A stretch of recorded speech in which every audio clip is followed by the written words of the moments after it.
Olá, nós somos discentes da UNEB. O Davi Araújo, a Giovana Queiroz, Calinda Dourado, Marcos Antônio Carvalho e Mariana Cury. Nós somos alunos da turma de Biologia Celular da professora Milena de Araújo e vamos abordar hoje questões a respeito do retículo endoplasmático rugoso. Estes são os tópicos apresentados na aula. Eu vou falar um pouco da história do surgimento, da importância e a caracterização dessa organela. Então, inicialmente, o retículo endoplasmático rugoso faz parte do sistema de endomembranas, que é um sistema onde as membranas internas da célula dão origem a compartimentos celulares com diferentes funções. As membranas e organelas que pertencem ao sistema endomembranar vão trabalhar em conjunto para modificar, empacotar e transportar lipídios e proteínas. Trazendo informações gerais a respeito do retículo endoplasmático rugoso, afirma-se que é uma organela membranosa justamente por ser originária do sistema de endomembranas tratado anteriormente. É uma organela presente em todas as células eucarióticas e ela vai se comunicar diretamente com o envoltório nuclear. Esse retículo endoplasmático vai se diferenciar do retículo liso por possuir ribossomos associados. Esses ribossomos apresentam grande importância para essa estrutura por serem responsáveis por sintetizar as proteínas que o retículo transporta, processa ou transforma no interior das suas cisternas. Esse retículo endoplasmático vai se caracterizar por ser um labirinto irregular de espaços interconectados que são delimitados por uma membrana. Essa estrutura é o local onde são produzidos a maioria dos componentes da membrana celular e os materiais que são destinados para exportação a partir da célula.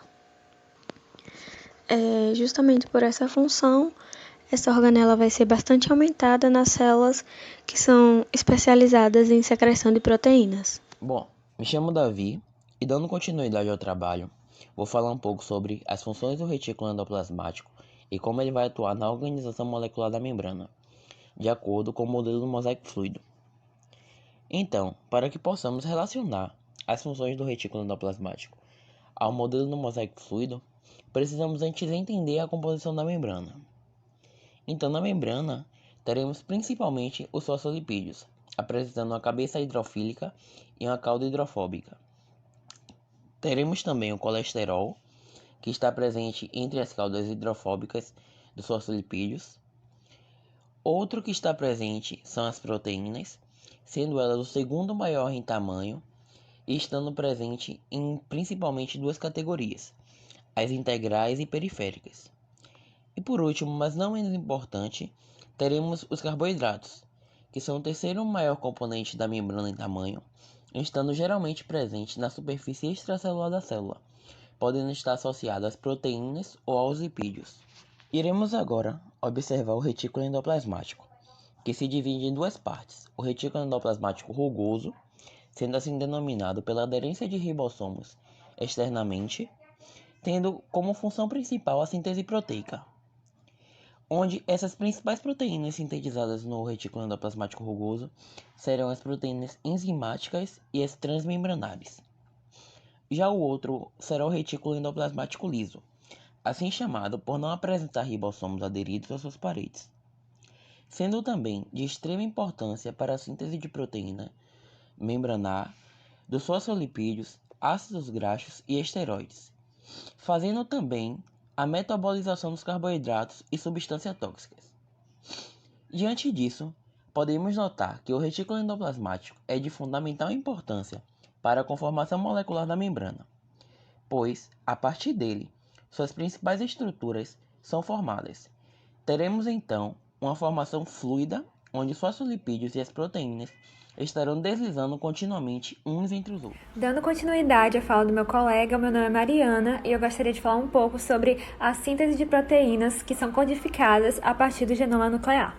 Levando em consideração os organismos eucariotos, essa síntese pode ocorrer nos ribossomos livres no citosol, como também nos aderidos à fase citosólica da membrana do retículo endoplasmático rugoso. Para compreender melhor o mecanismo que direciona proteínas para o retículo endoplasmático, o cientista Gunther Blobel desenvolveu uma hipótese em 1970 que consiste na observação de que determinadas proteínas apresentam sequências específicas de resíduos de aminoácidos como parte de sua estrutura primária, e que estas sequências são responsáveis pelo endereçamento da proteína para um determinado compartimento celular. Essas sequências funcionam como verdadeiros códigos postais biológicos e são conhecidas como sequência sinal ou também peptídeo sinal. No citosol da célula, a proteína começa a ser sintetizada no seu processo de tradução e, com o aparecimento da sequência sinal no amino terminal, indica-se que a proteína deve ser encaminhada para o retículo endoplasmático. A partícula de reconhecimento de sinal, também chamada de SRP, reconhece a sinalização e encaminha o complexo para a membrana do retículo endoplasmático, onde encontra-se o receptor da partícula de reconhecimento de sinal e também um canal de translocação, onde a proteína que está sendo sintetizada será inserida. No momento em que a partícula de reconhecimento de sinal ligou-se à proteína, essa tradução foi interrompida e só terá continuidade quando a proteína já está inserida no local de translocação, ou seja, após a liberação da partícula de reconhecimento de sinal, porém agora será voltada para o lúmen do retículo endoplasmático. Olá, meu nome é Giovana e darei continuidade à síntese de proteínas, falando sobre os prováveis destinos dessas.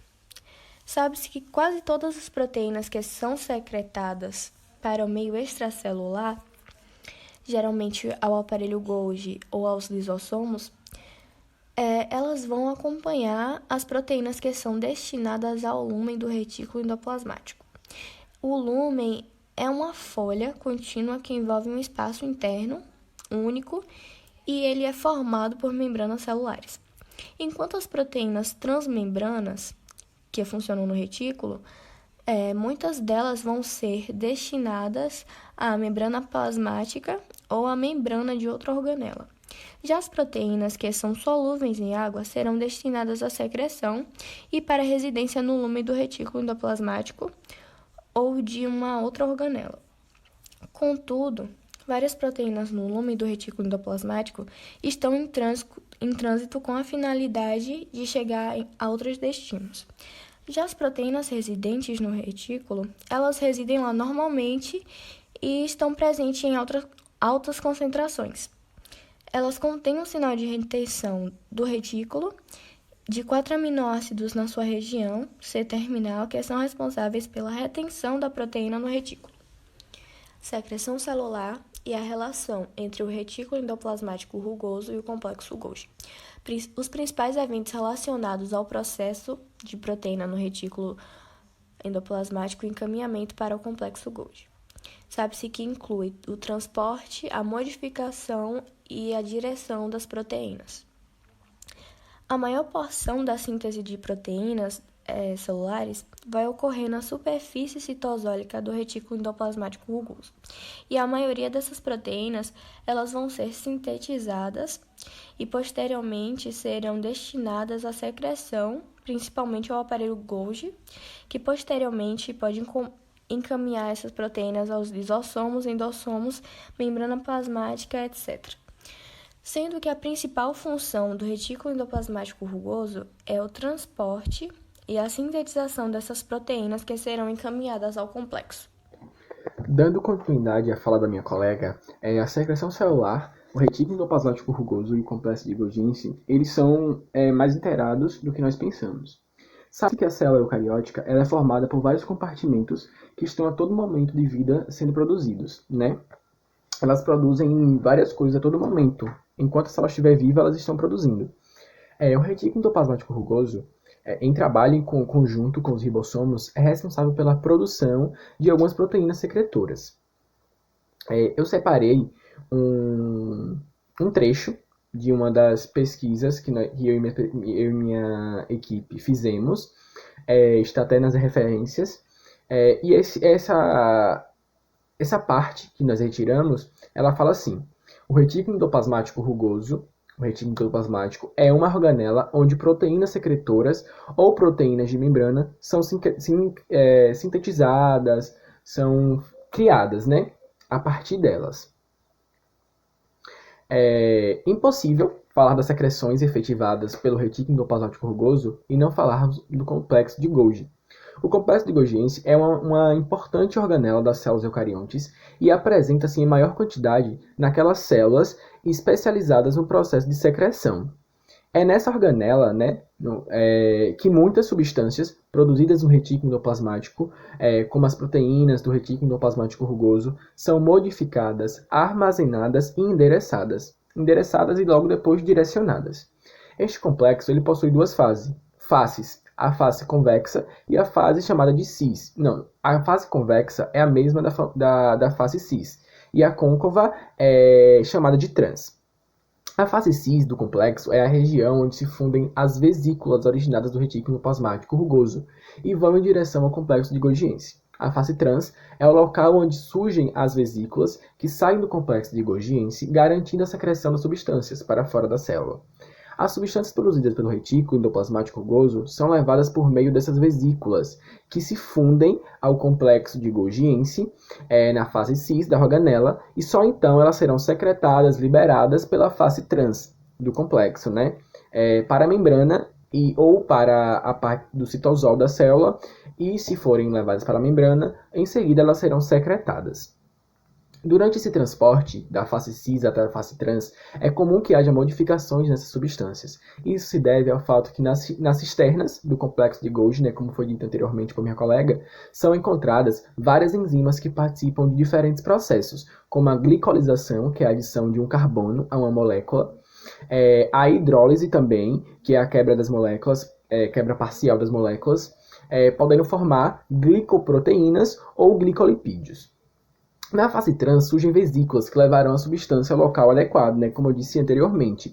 Mas como é que isso acontece? Para que isso ocorra, o complexo de Golgiense marca cada vesícula para que elas cheguem ao seu destino, o qual pode ser outras organelas, como os lisossomos e a membrana plasmática, no local onde a vesícula libera o seu conteúdo. Há sítios de ancoramento que permitem a identificação da vesícula correta, né, da proteína correta que está dentro da vesícula. Assim, podemos dizer que antes de liberar uma vesícula dentro das proteínas, contendo proteínas produzidas pelo retículo endoplasmático rugoso, para secreção ou para ser liberada em outra organela, o complexo de Golgiense ele consegue identificar o local de atuação de cada uma, fazendo o endereçamento correto dessas proteínas e seus locais de recebimento.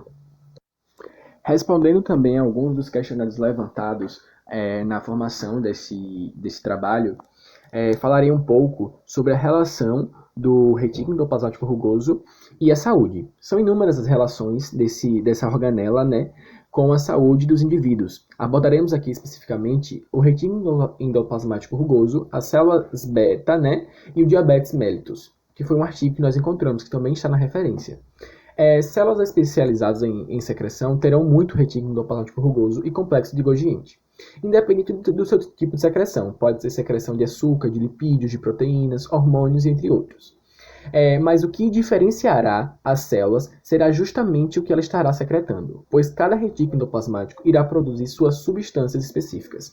E como estamos falando aqui sobre o retículo endoplasmático rugoso, no pâncreas, as células beta possuem muito retículo endoplasmático rugoso, pois os mesmos são responsáveis pela produção de insulina, que regulará a quantidade de açúcar no corpo.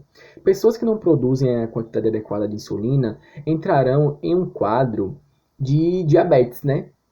Muito deles, no caso no Brasil, por exemplo, há um caso muito grande, uma quantidade muito grande de pessoas com diabetes mellitus do tipo 2. Diversos estudos concluem que a falência de insulina das células beta ocorre em decorrência ao estresse do retículo endoplasmático não corrigido, né?